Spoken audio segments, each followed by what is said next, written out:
Even though extremely rare, can misfold from these really weird proteins called prions.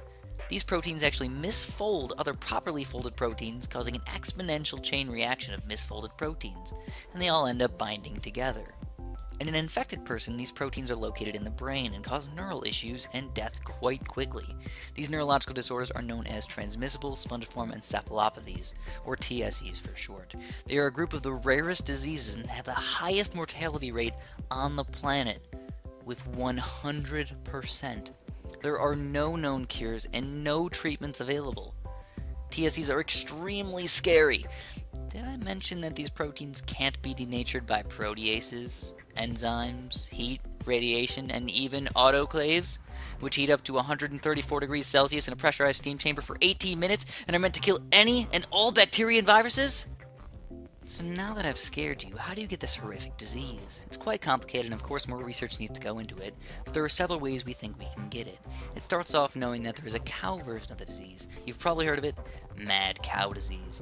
If humans eat beef infected with the prions, and the prion makes it to the brain, it can start causing the disease. It's also thought that if humans come in contact with manure or urine from the infected cows, they have a chance of being infected with the prions.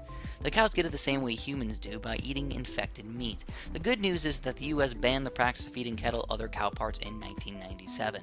Kuru is another version in which human cannibalism can cause it. As gross as this might sound, it's mostly the people who eat the brain. There's also an even rarer genetic version. Personally, I think the genetic version is by far the scariest. It causes progressively worsening insomnia, which leads to delirium and a confused state of dementia. You get so sleepy that you go crazy and eventually die. Luckily, TSEs are extremely rare and only affect about 1 out of every million people each year. Even though prions and the diseases they cause are extremely scary, we have a lot of preventative measures to keep them hopefully out of the population.